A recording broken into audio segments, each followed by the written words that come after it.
BBC Nepali सेवाको साँझपखबाट प्रदीप बस्यालको नमस्कार।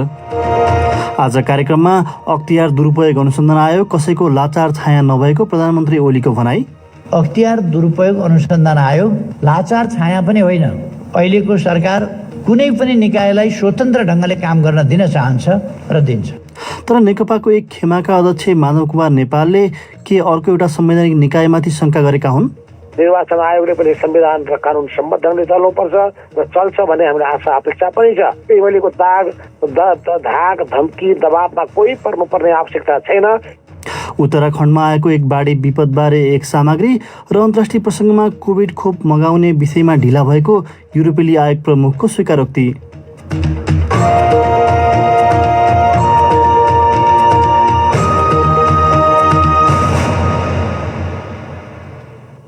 तर सबैभन्दा पहिले आजका प्रमुख विश्व समाचार। विनिता दाहालबाट समाचार सुन्नुहोस्। युरोपेली आयोगकी अध्यक्ष उर्जुला फोन डेर लाइनले कोरोना भाइरस विरुद्धको खोप मानिसहरूलाई उपलब्ध गराउने विषयमा जहाँ पुग्न खोजिएको थियो त्यहाँ युरोपेली संघ अझै नपुगेको स्वीकारेकी छन्। युरोपेली संसदमा बोल्दै खोप मगाउने विषयमा आयोगले ढिला गरेको र सामूहिक खोपबारे चाहिने भन्दा धेरै आशावादी भएको स्वीकार्दै उनले भनिन्, सायद हामी मगाएको संख्यामा खोप समयमै आइपुग्छ भन्नेमा बढी नै निश्चयका साथ बस्यौं। हामीले आफैलाई सोध्नुपर्छ कि यो किन भयो र यसबाट हामीले के पाठ सिक्नुपर्छ। आयोगकी अध्यक्ष उर्जुला फोन डेर लायनको भनाई। खोप उपलब्ध गराउने विषयमा त्यसको प्रक्रियालाई लिएर अध्यक्ष लायन धेरै आलोचित बनेकी छन्। तर उनले सबै सदस्य राष्ट्रलाई खोप उपलब्ध गराउने बारे आयोगले गरेको निर्णयको बचाउ गरिन्। कोरोना भाइरसको विषयलाई हेरिरहेका विश्व स्वास्थ्य संगठन WHO का एकजना विज्ञले कोभिड-19 को उत्पत्तिलाई लिएर अमेरिकी गुप्तचरहरूको आलोचना गरेका छन्। चीनको वुहानमा रहेको WHO को अनुसन्धान टोलीमा रहेका पिटर डजाकले अमेरिकी सूचना सामान्य रूपमै गलत भएको बताए। हालै एउटा अनुसन्धान पूरा गरेको उक्त टोलीले कतिपयले आरोप लगाए जसरी कोरोना भाइरसको संक्रमण चीनको प्रयोगशालाबाट मानिसमा फैलिएको हुन नसक्ने जनाएको छ। संयुक्त राष्ट्र संघको मानवाधिकार सम्बन्धी एकजना विशेष दूतले म्यानमारको सुरक्षा फौजलाई एउटा चेतावनी दिँदै प्रदर्शनकारीमाथि अत्यधिक बल प्रयोग गरिए उनीहरूले अन्तर्राष्ट्रिय कानुन बमोजिम अभियोजनको सामना गर्नुपर्ने बताएका छन्। गत साता त्यहाँ भएको सैन्य कु विरुद्ध विगत 5 दिनदेखि 10,000 मानिस सडक प्रदर्शनमा उत्रिएका छन्। एउटा विज्ञप्ति मार्फत टम एन्ड्र्युजले उनीहरूमाथि जुन तहमा बल प्रयोग गरिएको छ त्यसले आफूलाई सजग गराएको बताएका छन्। उनले सुरक्षा फौजले अभियोजनका बेला माथिको आदेश पालना गरेको भन्दै उम्कन नपाउने बताए। तपाईँ बीबीसी नेपाली सेवाको साँझपख सुनिरहनु भएको छ। रुसको मस्को स्थित एक अदालतले विपक्षी नेता अलेक्सी नभाल्नीका चीफ अफ स्टाफ लियोनिड भोल्कोभलाई पक्राउ गर्न आदेश जारी गरेको छ। उक्त आदेश पूर्व सोभियतका 9वटा देशहरू रहेको कमनवेल्थ अफ इन्डिपेन्डेन्ट स्टेट्समा लागू हुनेछ। सरकारी पत्रिकाले ती चीफ अफ स्टाफ जर्मनीमा रहेको ठानिएको जनाएको छ। भोल्कोभ विरुद्ध ज्यानै जोखिममा पर्न सक्ने गैरकानुनी काममा बालबालिकालाई भाग लिन लगाएको भन्ने आरोप छ। मस्कोमा रहेकी बीबीसी संवाददाता सारा रेन्सफोर्ड भन्छिन्,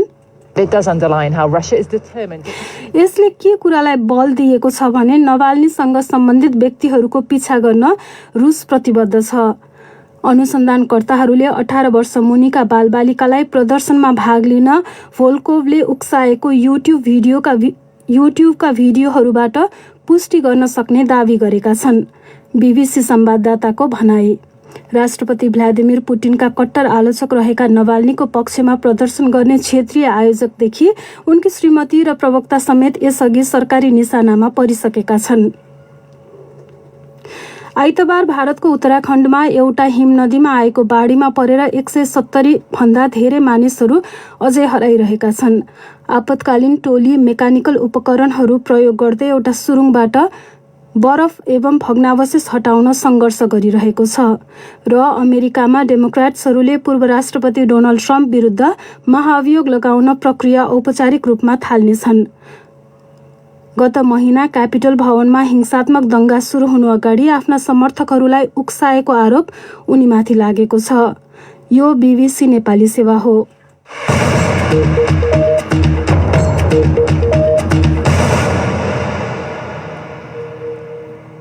साँझपखमा पुनः स्वागत छ। प्रधानमन्त्री केपी शर्मा ओलीले अख्तियार दुरुपयोग अनुसन्धान आयोग कसैको लाचार छाया नभएको बताउँदै आयोगमा सरकारका तर्फबाट कुनै हस्तक्षेप नहुने बताएका छन्।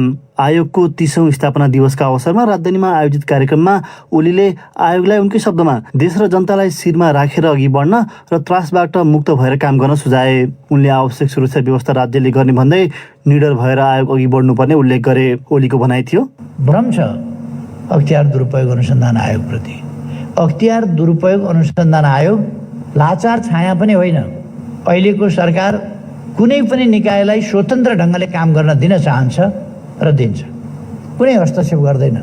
ओलीले प्रशासन संयन्त्र र राजनीतिमा क्रियाशील सबै भ्रष्ट नभएको बताएका थिए। नेपालमा कसैलाई पनि चोखो बन्न दिनु हुँदैन भन्ने विकृत मानसिकता देखा परेको बताउँदै ओलीले उनकै शब्दमा जसलाई पनि हिलो छ्याप्नुपर्ने सोचाइ अन्त्य गरिनुपर्ने बताए। उनले भ्रष्टाचार नियन्त्रणको क्षेत्रमा कार्यरत कतिपय संस्थाले पनि बडप्पन देखाएको भन्दै असन्तुष्टि जनाए। अपराधी र भ्रष्टाचारीमा त्रास पैदा हुने गरी अख्तियारले काम गर्नुपर्ने सुझाव दिएका प्रधानमन्त्रीले कानुनी जटिलता सहितका कारणले सरकारलाई सबै कानुनी प्रक्रिया पूरा गरेर खोप जस्तो आवश्यक सामग्री खरिद गर्न अप्ठ्यारो परिरहेको बताएका छन्। अर्को विषय, प्रचण्ड माधव कुमार नेपाल नेतृत्वको नेकपाका अध्यक्ष द्वयले प्रधानमन्त्री केपी शर्मा ओलीको चर्को आलोचना गरेका छन्। राजधानीमा आज आयोजित विरोध सभामा बोल्दै प्रचण्डले अहिले जारी आन्दोलनको उद्देश्य केपी ओलीलाई परास्त गर्नु नभएर प्रवृत्तिलाई परास्त गर्नु रहेको बताए।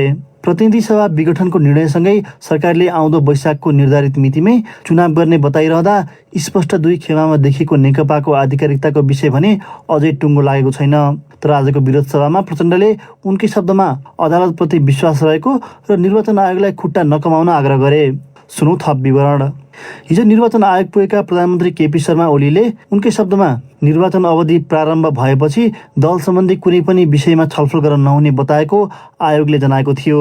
आजको सभामा प्रचण्डले त्यसैलाई संकेत गर्ने गरी उनकै शब्दमा निर्वाचन आयोगले लक्षण राम्रो नदेखाएको आरोप लगाए। 70% केन्द्रीय समिति एकातिर हुँदा हुँदै हामीले सुरुमै गएर भने हो नि हामी हो है केन्द्रीय समिति, हामी हो पार्टी। 30 दिन के 10 दिन पनि पुगेको थिएन हामी जाँदा। अनि त्यसलाई हिसाब नगर्ने केपी ओलीले गएर धम्क्याउने बित्तिकै त्यसैलाई मात्रै हिसाब गर्नुभयो भने तपाईँको खुट्टी पनि देख्छ नेपालले। बारम्बार ओलीलाई निरङ्कुश बताएका प्रचण्डले आफ्नो मन्तव्यमा अदालत र निर्वाचन आयोगप्रति विश्वास र आशंका दुवै झल्कने गरी बोलेका थिए। हिजो मात्र संसद पुनर्स्थापना नभए सहज रूपमा नलिने चेतावनी दिएका उनले आज समेत सोही कुरा दोहोर्याए। आजको यो उपस्थितिले पक्कै पनि हाम्रो सम्मानित अदालतलाई सहज भएको छ संविधानको पक्षमा, लोकतन्त्रको पक्षमा, गणतन्त्रको पक्षमा फैसला गर्न भन्ने म ठान्दछु। त्यसो भएन भने आधी आउँछ, हुरी चल्छ, कसैले थाम्न सक्दैन नेपालमा। सभा सुरु हुनुअघि काठमाडौँका विभिन्न ठाउँमा भएका मानिसहरूको जमघट र सभास्थलसम्मका र्यालीले गर्दा दिनभर जसो काठमाडौँको ट्राफिक व्यवस्था प्रभावित भएको थियो। आजको कार्यक्रम र पछिल्लो राजनीतिक घटनाक्रमबारे आज विरोध सभा गरेको नेकपाका अर्का अध्यक्ष माधव कुमार नेपालसँगको कुराकानी अबको केही बेरमा नेपाल सन्दर्भमा सुन्न सक्नुहुनेछ। अब पालो श्रोता पत्रको। प्रस्तुत गर्दैछन् साथीहरू विनिता दाहाल र रमा पराजुली। गत शुक्रबार केपी ओली पक्षले दरबार मार्गमा शक्ति प्रदर्शन गरेपछि आज प्रचण्ड माधव नेपाल पक्षले प्रदर्शनी मार्गमा त्यस्तै कार्यक्रम आयोजना गरेको छ। होडबाजी गर्दै राजनीतिक दल र समूहले राजधानीका मुख्य सडक कब्जा गर्दा सर्वसाधारणलाई परेको मर्काबारे तपाईको प्रतिक्रिया के छ भनी सामाजिक सञ्जाल फेसबुक र ट्विटरमा राखेको प्रश्नमा हामीलाई थुप्रै प्रतिक्रिया प्राप्त भएका छन्। ती मध्ये केहीलाई हामीले यहाँ प्रस्तुत गर्दैछौँ। लालबहादुर बिसीले फेसबुकमा लेखेका छन्, स्वार्थका निमित्त गरिएको शक्ति प्रदर्शनको होडबाजीको कुनै तुक छैन। जीविकोपार्जनको समस्या सर्वसाधारणलाई एकातिर छ, त्यसमाथि कोरोना भाइरसको महामारी छ। देशमा अस्थिरताको बीजारोपण भएको छ। नेता र तिनका कार्यकर्ताले देशलाई उधोगतितिर लैजाने खेल किन गरेका होलान्? नागरिकले निरीह भएर हेर्नु परेको छ। निर्मल घिमिरेले लेखेका छन्, दुई दलले जुहारी चलाएर बसेका छन्। अब जेठसम्म यत्तिकै होलान्। यिनीहरूले सन्यास नलिएसम्म जनता पीडित नै रहन्छन्। बरु नयाँ विकल्पको राजनीतिको खोजी गर्न जरुरी छ। यिनीहरू केन्द्र शक्तिमा रहुन्जेल यत्तिकै हो। जनताको मर्का बुझ्ने सरकार कहिले आउने? जानकी घिमिरेको धारणा छ, यस्तो लामो समयपछि कोरोना भाइरसको प्रभाव कम महसुस भएका बेला मानिसहरू आफ्नो काममा फर्केको अवस्थामा कहिले बन्द भनेको छ, कहिले बाटो नै बन्द गरेर प्रदर्शन गरेको छ। यो देशको ढुकुटी सकाउने काम मात्रै भयो। तिलक महतो लेख्छन्, शक्ति प्रदर्शन गरेर मात्र चुनाव जितिने होइन, घोषणापत्र अनुसार काम हुनुपर्छ, चुनावी प्रतिबद्धता पूरा गर्नुपर्छ। प्रकाश कणेललाई चाहिँ यस्ता कार्यक्रममा भाग लिने जनता नै दोषी हुन् भन्ने लागेको रहेछ। उनी लेख्छन्, यस्ता शक्ति प्रदर्शनहरूमा भाग लिने जनता उस्तै हुन्, कहिले यहाँ त कहिले कहाँ उपस्थित हुने यिनै जनताहरूले दुःख पाउने निश्चित छ। के यस्ता झुण्डलाई थाहा छ किन र केका लागि हामी यसमा उपस्थित भएका छौं भनेर? हिजो यस्तै प्रदर्शन निर्मला पन्त हत्या प्रकरण वा आज भागरथी भट्ट हत्याको बेला हुनुपर्ने होइन? के हामी सही गर्दैछौं त? फेसबुकमा रवि पौडेलले लेखेका छन्, अहिले नेकपाको दुवै पक्षबाट भएका शक्ति प्रदर्शनहरू देश र जनताको पक्षमा होइन, आफ्नो पद र स्वार्थका लागि मात्रै हो। यदि आन्दोलन नै गर्नु परे बैतडीमा भागरथी भट्टको हत्याको घटनामा दोषीलाई कारबाही गर भनी यिनीहरू सडकमा किन आउँदैनन्? यस्ता आन्दोलनले जनतालाई शास्ति हुने मात्रै हो। भारतको उत्तराखण्डमा आइतबार हिमनदी फुटेर आएको बाढीका कारण मृत्यु हुनेको संख्या 34 पुगेको छ। केही नेपालीहरू समेत हराइरहेको अपुष्ट खबर आइरहँदा उद्धार कार्यमा रहेका अधिकारीहरूले अहिलेसम्म 9 जनाको मात्र शनाखत भएको र त्यसमा नेपालीको नाम नरहेको बताएका छन्। धनगढीबाट उमित बागचनले पठाएको रिपोर्ट सुनौ। घटनास्थलमा रहेका एकजना स्थानीय प्रत्यक्षदर्शी राकेश दोहाल, एक टनल है जो तो उसके अंदर अभी भी बंद है। एउटा सुरुङ छ जुन अझै बन्द छ, जहाँ डोजरको सहायताले हिलो माटो निकालिराखिएको छ। एउटा सुरुङभित्र 12 जना मानिसहरू थिए। भाग्यवश उनीहरूमध्ये एकजनाको फोन लाग्यो र उद्धार गरियो। चमोली जिल्ला जनपदको तपोवन क्षेत्रको आपतकालीन परिचालन केन्द्रका एकजना अधिकारीका अनुसार अहिलेसम्म 9 जनाको मात्र शनाखत भएको र त्यसमा कुनै नेपालीको नाम नरहेको बताए। अहिलेसम्म 34 शवहरू भेटिएको छ। 25 जनालाई जीवितै उद्धार गरिएको छ। शनाखत भएका 9 जना मध्ये त्यसमा कोही नेपाली छैनन्। दिल्ली स्थित नेपाली राजदूत निलाम्बर आचार्य, हामीले उत्तराखण्डको सरकारसँग सम्पर्क गरेका छौँ विभिन्न लेभलमा र त्यसमा नेपालीहरू केही परेका छन् भन्ने कुरा चाहिँ रहेको छ। तर को परे, कति परे, के संख्यामा परे भन्ने कुरा निश्चित नहुँदासम्म भन्न सकिँदैन। त्यहाँ नेपालीहरू जो उद्धारमा परेर जो दिए त्योसँग पनि हाम्रो एमबीसीका मानिसहरूले सम्पर्क गरेर कुराकानी गरेका छन्। चाहियो सहयोग यहाँबाट सक्ने सहयोग हामी गर्छौँ। हिम पहिरोका कारण हिम नदी फुटेपछि 4 दिन अघि धौली गंगा, अलकनन्दा लगायतका नदीमा पानीको बहाव हवात्तै बढेपछि 2वटा जलविद्युत आयोजनाका ड्यामहरू भत्किएपछि ठूलो धनजनको क्षति भएको बताइएको छ। उमित बागचन्द, बीबीसी, धनगढी। आजका केही अन्तर्राष्ट्रिय विषय। युरोपेली आयोगकी अध्यक्ष उर्जुला फोन देर लायनले कोभिड-19 खोपलाई स्वीकृति दिन युरोपेली सङ्घले ढिला गरेको र त्यसले गर्दा मानिसहरूलाई खोप उपलब्ध गराउने विषयमा जहाँ पुग्न खोजिएको त्यहाँ अझै नपुगेको स्वीकार गरेकी छन्। उनले उत्पादक कम्पनीले ढिलो गर्दै पनि खोपको लक्षित सङ्ख्या उत्पादन हुनेबारे युरोपेली सङ्घ चाहिने भन्दा बढी विश्वस्त रहेको पनि बताइन्।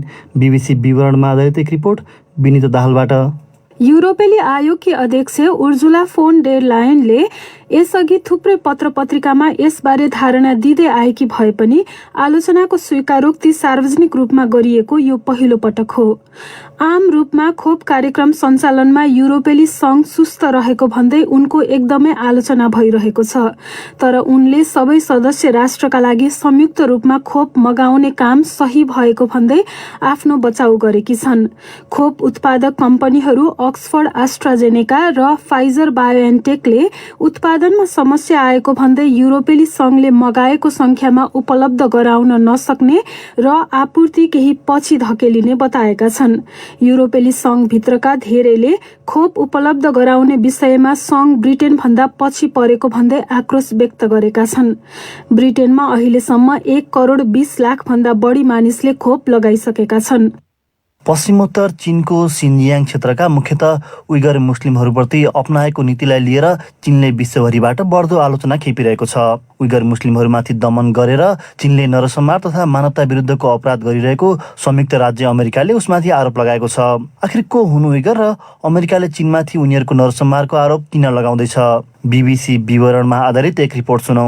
चीनको उत्तर पश्चिमी सिन्जियाङ क्षेत्रमा बस्ने उइगरहरूको जनसङ्ख्या झन्डै 1,20,00,000 छ। उनीहरूमध्ये अधिकांश मुस्लिम छन्। चीनले पछिल्ला केही वर्षभित्र 10 लाख भन्दा बढी उइगर मुस्लिमहरूलाई कैद गरेको मानवाधिकारवादी समूहहरूको विश्वास छ। चिनिया सरकारले भने उनीहरूलाई उसकै शब्दमा पुनः शिक्षा शिविरहरूमा राख्ने गरिएको बताउने गरेको छ। उइगरहरूलाई बलपूर्वक श्रम गर्न लगाइएको र बलपूर्वक महिलाहरूको बन्ध्याकरण गर्ने गरिएको प्रमाण भेटिएको छ। अन्तर्राष्ट्रिय महासन्धि अनुसार नरसंहार भनेको कुनै राष्ट्रियता, समुदाय, जाति अथवा धार्मिक समूहलाई समग्रमा अथवा हिस्सा नष्ट पार्ने उद्देश्य हो। चीनले उइगरहरूलाई शिविरमा कैद गर्नुका साथै उनीहरूको जनसङ्ख्या बढ्न नदिन महिलाहरूको बलपूर्वक बन्ध्याकरण गर्ने गरेको र उइगर बालबालिकाहरूलाई उनीहरूको परिवारबाट अलग पार्ने गरेको प्रतिवेदनहरूले औल्याएका छन्। ट्रम्प प्रशासन अन्तर्गत आफ्नो कार्यकालको अन्तिम दिन विदेश मन्त्री माइक पोम्पियोले भनेका थिए, मलाई लाग्छ यो नरसंहार जारी छ र उइगरहरूलाई योजनाबद्ध रूपमा सिद्ध्याउने चिनिया सरकारको प्रयास हामीले हेरिरहेका छौँ। सन् 2018मा संयुक्त राष्ट्रसङ्घको एउटा मानवाधिकार समितिले सिन्जियाङ स्थित प्रति अतिवाद केन्द्रहरूमा 10 लाख भन्दा बढी मानिसहरूलाई कैदमा राखिएको बारे आफूसँग विश्वसनीय रिपोर्टहरू रहेको जनाएको थियो। अस्ट्रेलियन स्ट्राटेजिक पोलिसी इन्स्टिट्युटले सन् 2020मा प्राप्त गरेको प्रमाणअनुसार सिन्जियाङमा 380वटा भन्दा बढी पुनः शिक्षा शिविरहरू छन्। यो सङ्ख्या यसअघि अनुमान गरेको भन्दा 40% बढी हो। ती शिविरहरूबाट भाग्न सफल भएका मानिसहरूले त्यहाँ शारीरिक, मानसिक तथा यौनिक यातना खेप्नु परेको र कतिपय महिलाले त्यहाँ सामूहिक बलात्कार एवं यौन दुर्व्यवहार हुने गरेको बताएका छन्। सन् 2020को डिसेम्बरमा बीबीसीले प्राप्त गरेको विवरण अनुसार 5 लाख भन्दा बढी मानिसलाई कपास टिप्ने काममा बलपूर्वक लगाइएको पाइएको छ। पुनः शिक्षा शिविरहरूभित्र नयाँ कारखानाहरू स्थापना गरिएको पनि प्रमाण भेटिएको छ। तिब्बत जस्तै सिन्जियाङ पनि स्वायत्त छ। सैद्धान्तिक रूपमा स्वायत्त सरकारसँग हुने केही अधिकारहरू उसँग पनि छन्, तर व्यवहारमा यी दुवै क्षेत्रले केन्द्र सरकारबाट ठूलो प्रतिबन्धहरूको सामना गर्नुपर्छ। उइगरहरू आफ्नै भाषा बोल्छन् जुन टर्किस जस्तै हुन्छ। उनीहरू आफूलाई सांस्कृतिक तथा जातीय रूपमै मध्य एसियाली राष्ट्रहरूसँग नजिक ठान्छन्। आज बुधबार, अब सुनौ साप्ताहिक नेपाल सन्दर्भ।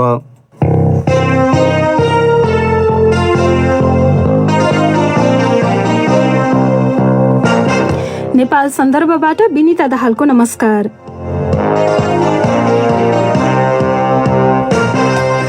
पुसको पहिलो साता प्रधानमन्त्री केपी शर्मा ओलीले प्रतिनिधि सभा विघटन गरे लगत्तैदेखि नेकपाकै प्रचण्ड माधव नेपाल पक्षले नेपाल बन्द लगायत विभिन्न कार्यक्रम गर्दै आएको छ। अहिले दुई पक्षबीच शक्ति प्रदर्शन र कटु आलोचनाको होडबाजी चलेको छ। ओली पक्षले काम गर्न नदिएकाले प्रतिनिधि सभा विघटन गर्नु परेको भन्दै आएको छ भने अर्को पक्षले लोकतन्त्र मासेको र निरङ्कुश तन्त्रतिर लागेको भन्दै आएको छ। सर्वोच्च अदालतमा विघटन सम्बन्धी मुद्दामा बहस भइरहँदा अदालतको सम्भावित फैसला बारे पनि नेताहरूले टिक्का टिप्पणी गर्दै आएका छन्। यसै सन्दर्भमा आज राजधानीमा शक्ति प्रदर्शन गरेको समूहका एक शीर्ष नेता तथा पूर्व प्रधानमन्त्री माधव कुमार नेपाललाई सुरुमा हामीले सोधेका छौं, महामारीका बीचमा शक्ति प्रदर्शन गरेर जनतालाई जोखिममा पार्ने होडबाजी किन? त्यही त महामारीको बीचमा यो असंवैधानिक कदम किन चाल्नु परेको थियो होला? देशलाई चाहिँ पुरै असंवैधानिक कदम चालेर संवैधानिक कु गरिसकेपछि लोकतन्त्रप्रति निष्ठावान व्यक्तिहरू तमासे भएर बस्ने कुरा आएन। संविधानलाई नै छतबिछत पारिसकेपछि हामी मूक दर्शक भएर बस्ने, चुप लागेर बस्ने अवस्था कसरी हुन्थ्यो होला? त्यो बसेको भए तपाईँले प्रश्न खडा गर्नुहुन्थ्यो। तपाईँले चाहिँ अब संविधान लोकतन्त्रको रक्षाका लागि भन्नुभयो। यो रक्षा यस्तो भनिरहँदाखेरि जनता चाहिँ जोखिममा पर्छन्। यस्तो महामारीका बेला उनीहरूलाई हामीले उतार्नु भनेको चाहिँ उनीहरूको पक्षमा, उनीहरूको हितमा होइन, विपक्षमा हुन्छ भन्ने लाग्दैन तपाईँहरूलाई? अहिले जनताहरू काठमाडौँ आउनका लागि कति आतुर, प्रतिगमनको विरुद्धको सङ्घर्षको सहभागी हुनका लागि उनीहरू बस त्यहाँ नपाएर आउनै सकेनन्। अस्ति केपी ओली पक्षकोमा पनि देखियो मान्छेहरू खाली खुट्टा देशका विभिन्न ठाउँबाट आएका छन्। आज तपाईँहरूकोमा पनि देखियो यो बसका बस लिएर आएको पनि भनिएको छ। यो भनेको कस्तो? यो जनताको नाममा भन्ने अनि जनतालाई नै शास्ति दिने भएन त? जनता सोध्नुहोस् न, जनतालाई शास्ति भएको जनता स्वेच्छाले आएका हुन्। तपाईँहरूले लिएर आएको होइन ठाउँ ठाउँबाट बस बसमा मान्छे? स्वाभाविक रूपमा व्यवस्थापन गर्ने काम त पार्टीले, कार्यकर्ताहरूले नै गर्ने हो। कतिपय ठाउँहरूमा लोकल आफै सबै अधिकांश ठाउँमा आफै गरेका छन्। जनता जागिरहेका छन्, जाग्दैछन्, जागेका छन्। फेरि आम जनता त अहिले केपी ओलीबाट वाक्क दिक्क भइसकेका छन्।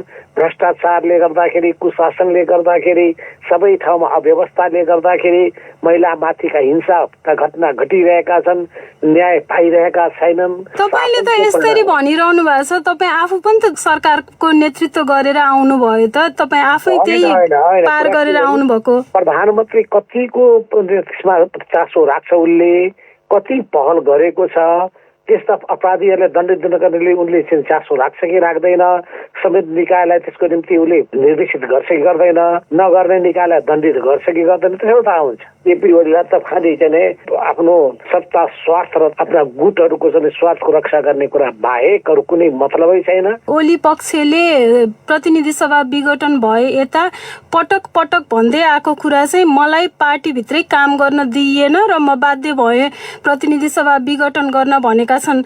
तपाईँहरूले 2 वर्ष अब यति लामो समयपछि 5 वर्षको सरकार बनेको छ, यसलाई चाहिँ बरु अलिकति सहेर भए पनि काम गर्न दिइसकेर कम्तीमा यस्तो खालको अहिले जुन राजनीतिक संवैधानिक सङ्कट देखिएको छ यसमा चाहिँ नपुर्याउँ भन्ने लागेन?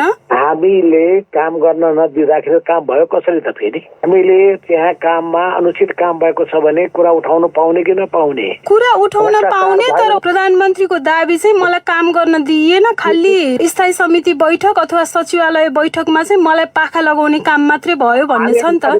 कसैको पनि समस्या जित्न सक्ने मान्छे कुन नैतिकताले बस्ने? जब कमिटीको विश्वासै जित्न सक्दैन त्यो मान्छे कुन नैतिकताले बस्ने? तपाईँलाई सचिवालयले पत्याउँदैन, केन्द्रीय कमिटीले पत्याउँदैन। होइन, मान्छेहरूलाई चाहिँ तपाईँहरूको पार्टीको अहिले पछिल्लो पटक यो प्रतिनिधि सभा विघटन भइसकेपछि होइन कि 76 सालको अन्त्यतिर यो माघ पछि चाहिँ खास गरी जति तिक्तता बढ्दै गएको थियो त्यो बेलामा चाहिँ तपाईँहरूले आफूले भागभण्डा खोजेर पार्टी त्यस्तो भयो र फुटको सङ्घारमा पुग्यो भन्ने जनताहरूको बुझाइ छ। त्यहाँ पुग्नलाई चाहिँ तपाईँहरू अलिकति चुप लागिदिएको भयो, अरू 2 वर्ष लम्बिन्थ्यो होला उनको सरकार, त्यो लम्बिँदाखेरि अहिलेको यो अस्थिरता त निम्तिँदैन थियो होला नि त। हो नि, यति जस्ता अनेक घटनाहरू अझै घट्ने थिए। यी सबै घटनाहरू चाहिँ हामीले ठुलो हेरेर बस्नुपर्ने, अनि कोरोना महामारीको बिजोग हेरेर बस्नुपर्ने, केही कुरा उठाउन नपाउने, बजेटको बारेमा छलफल नगरेर चुप लागेर बस्नुपर्ने, नीति कार्यको बारेमा छलफल नगरेर बस्नुपर्ने भने चाहिँ हामी नेता हुन लायक हुन्थ्यौँ। महामारीको तपाईँहरूलाई त्यस्तै चिन्ता भएको भए जनताहरूलाई तपाईँहरू घरमा बस्नुहोस्, हामी कार्यक्रम गर्छौँ, भिडभाड गरेर जोखिममा नपर्नुहोस् भन्न सक्नुपर्ने होइन त तपाईँहरूले?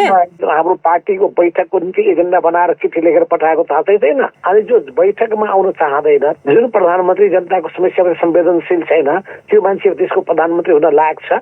उनलाई भन्दा उनको मूल्याङ्कन त जनताले गर्छन् नै, तपाईँ आफै चाहिँ जिम्मा। उनको मूल्याङ्कन सबभन्दा पहिले पार्टीले गर्छ, किन उनी पार्टीको नेता भएर मात्रै प्रधानमन्त्री भएका हुन्। उनीहरूको मूल्याङ्कन त उनको निर्वाचन क्षेत्रको बारेमा उनी जितेको मात्रै हो, त्यो उहाँ त्यसप्रति जिम्मेवार हुन सक्नु भएन।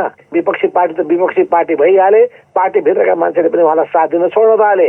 यो छोडिसकेपछि उहाँमा अब अर्थ सुरक्षाको महसुस भयो। उहाँले पार्लियामेन्टको भावना बमोजिम चल्नुभन्दा पनि त्यो पार्लियामेन्टको संस्थाले नै भङ्ग गर्न पुग्नुभयो। उहाँले पार्टीको सामुमा विनम्र भएर कमजोरी सब स्वीकार गर्ने, महसुस गर्ने, सुधार्ने कुरा गर्नुको साटो थिएन। निरङ्कुशतालाई सहेर बस्ने हामीले शिक्षा दिने होइन। जनताले अन्यायका विरुद्धमा आवाज बुलन्द गर्नुपर्छ, न्यायको पक्षमा उभिनुपर्छ।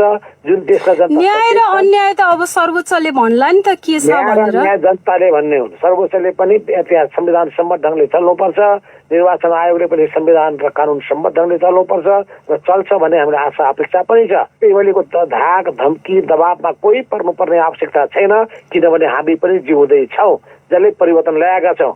हिजो केपीले गणतन्त्र ल्याएको होइन, गणतन्त्र विरोधी हुनुहुने। अब माधवजी, अब यो जुन प्रतिनिधि सभा विघटनको मुद्दा अहिले विचाराधीन छ होइन, बहस भइरहेको छ सर्वोच्च अदालतमा, अब त्यो मुद्दामाथि कि संसद पुनर्स्थापना हुने भयो कि विघटन गर्नुलाई ठिक भन्ने भयो?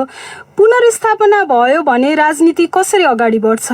होइन, कुरा त त्यहाँ प्रश्न थाहा भइसक्यो। प्रधानमन्त्रीको पक्षमा गएका वकिलहरूसँग तर्कै छैन। प्रधानमन्त्री यस्तो अधिकार सम्पन्न हुन्छ कि उसले प्रतिनिधि सभा भङ्ग गर्न पाउँछ भने तपाईँ तर्क होइन कुतर्क गरेको सुनिसक्नुभयो। उहाँसँग संवैधानिक आधारमा टेकेर व्याख्या गर्ने ठाउँ छैन। हजुर, विचाराधीन मुद्दामा यो होला त्यो होला भन्न भन्दा नि अब सर्वोच्चले दुईटा मध्ये एउटा गर्ने भयो, पुनर्स्थापना भयो भने चाहिँ कसरी राजनीति अगाडि बढ्छ भनिदिनुहोस् न। पुनर्स्थापना भयो भने केपी ओलीले त लाजगालले छोड्दैनन्, यिनलाई निकाल्नु पर्ने हुन्छ। यस मामिलामा त्यहाँ त्यो प्रतिनिधि सभामा भएका सबै पार्टीहरूको बीचमा एउटा धारणा बनाउनु पर्छ। यस्तो निरङ्कुश प्रवृत्ति भएका मान्छेलाई त हामीले जिम्मेवारीहरू निकाल्नै पर्छ। त्यसपछि चाहिँ मुलुकमा चाहिँ हाम्रो सहमतिको आधारमा हामी सबैसँग छलफल गर्छौँ, सहमतिको आधारमा अगाडि बढ्छौँ। त्यसपछि सरकारको नेतृत्व चाहिँ कसले गर्छ? अनि त्यसको निम्ति त अहिले नै हामीले हानाछाप गर्नुपर्ने केही पनि छैन, किनभने यो कुर्सीको पदको लडाइँ हुँदै होइन। यस बारेमा हामी जो आन्दोलनमा उत्रेका शक्तिहरूको बीचमा छलफल गर्छौँ, सहमतिको आधारमा अगाडि बढ्छौँ। अनि पुनर्स्थापना भएन भने चाहिँ तपाईँहरूलाई त्यो फैसला मान्ने हुन्छ? होइन, पुनर्स्थापना भएन भने त्यो हाइपोथेसिस कुरा नगरौँ। उही पहिले पञ्चायतको कालमा पञ्चायत रहिरह्यो भने के होला भने जस्तो यो अर्थ हो। तपाईँले त पुनर्स्थापना भयो भने चाहिँ परिकल्पना गर्ने, भएन भने चाहिँ नगर्ने जस्तो भयो नि त। तपाईँहरू ढुक्क हुनुहुन्छ पुनर्स्थापना हुन्छ भन्नेमा? तपाईँ त अब तपाईँले मर्निङ सोच डे, तपाईँले बिहानैबाट चाहिँ बेलुका दिउँसो के हुन्छ थाहा भइहाल्छ। केपी ओलीको पक्षमा निर्णय होला भन्ने कुराको अनुमान नगर्दा हुन्छ। अनुमान भन्दा पनि खास हिजो तपाईँहरूकै पक्ष नेताले चाहिँ हामीलाई फैसला यदि पुनर्स्थापित भएन भने चाहिँ मान्ने हुँदैन भनेको भएर मैले त्यो सन्दर्भमा सोधेको होइन। अब हामीलाई त्यस्तो लाग्दै लागेको छैन, त्यस्तो हुन्छ भने हामीले ठानेको छैन। होइन, कानुनी शासनको कुरा गर्ने, लोकतन्त्र संविधानको रक्षा भन्ने अनि फैसला मान्ने हुँदैन भन्न त मिल्दैन नि। जिम्मेवार भएर बोल्न त त्यो मिल्दैन नि, होइन? अब त्यो सम्भव नहुने कुरा, त्यो हुँदैन नहुने कुरामा भयो भने के हुने भनेर चाहिँ त्यस्तो अनुमानको आधारमा व्याख्या गर्नु हुँदैन। अब तपाईँहरूको यो नेकपा भित्रको विवाद जुन निर्वाचन आयोगमा पुगेको छ, त्यहाँ चाहिँ अहिले पछिल्लो समयमा चुनाव अवधिभर दलभित्रको विवादबारे कुनै कारबाही हुँदैन भन्ने खालको कुरा पनि उठ्या छन्। यसलाई तपाईँहरूले कसरी हेर्नु भएको छ? प्रवेश भइसक्यो, पत्राचार भइसक्यो, चिठी पठाइसकियो र जवाफ हामीले दिइसकेपछि अब त सम्भव छैन भन्ने कुरै छैन। फेरि अहिले कुनै बाधा अवरोध छैन, किनभने निर्वाचन आयोग स्वायत्त इकाइ हो, त्यसले आफ्नो निर्णय आफै गर्न स्वतन्त्र छ। निर्वाचनमा मूल निर्वाचनका पोलिटिकल पार्टीहरू नै सहभागी भएन भने केही अर्थ छैन। विगतमा पनि त्यही भएको छ। चुनावको घोषणा भइसकेपछि संविधान संशोधन गरिएको छ, कानुनमा पटक पटक परिवर्तन गरिएको छ, निर्वाचनका मितिहरू पटक पटक सरेका छन्। यी सबै अनुभवहरू हामीसँग छ। अब अन्तिममा नेकपा एक हुने सम्भावना चाहिँ पूर्ण रूपमा टरेको हो। नेकपा त चाहिँ अब जब 2/3 भन्दा बढी हामीसँग छ भने अरू व्यक्तिहरू पनि आउनुहुन्छ। भोलि चुनावमा जाँदाखेरि चाहिँ हामी फुटेर जाँदाखेरि जनताको मत ल्याउन गाह्रो हुन्छ, हामी फेरि जुटौँ भन्ने बिन्दुमा पुग्नुहुन्न तपाईँहरू? अब त्यो प्रवृत्तिलाई जनताले दण्डित गर्नुपर्ने बेलामा अब त्यो प्रवृत्तिलाई हामीले थोरै बोक्छौँ भनेको सम्भावना शून्य नै छ। छैन। व्यक्ति आउन सक्छन्, ताको यो कल्पना कसैले नगरेको छ। उनी थिए आज राजधानीमा शक्ति प्रदर्शन गरेको समूहका एक शीर्ष नेता तथा पूर्व प्रधानमन्त्री माधव कुमार नेपाल। हवस् त, नेपाल सन्दर्भ आजलाई यति नै। र नेपाल सन्दर्भ प्रस्तुत गर्दै थिइन् साथी विनिता दाहाल। अब आजका प्रमुख विश्व समाचार संक्षेपमा। युरोपेली आयोगकी अध्यक्षले कोरोना भाइरस विरुद्धको खोप मानिसहरूलाई उपलब्ध गराउने विषयमा जहाँ पुग्न चाहिएको थियो त्यहाँ युरोपेली संघ अझै नपुगेको स्वीकारेकी छन्। कोरोना भाइरसको विषयलाई हेरिरहेका विश्व स्वास्थ्य संगठनका एकजना विज्ञले कोभिड-19 को उत्पत्तिलाई लिएर अमेरिकी गुप्तचरहरूको आलोचना गरेका छन्।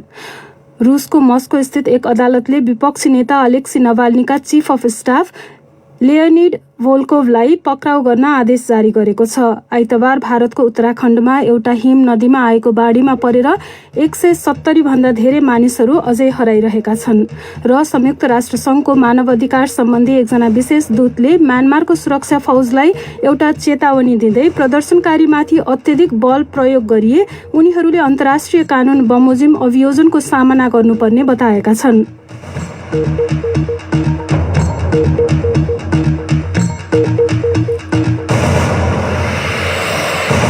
हवस् त, यसका साथै BBC नेपाली सेवाको साँझपख यही समाप्त हुन्छ। हामीलाई भने भोलि बिहान 7:15 बजेसम्मका लागि बिदा दिनुहोस्। नमस्कार।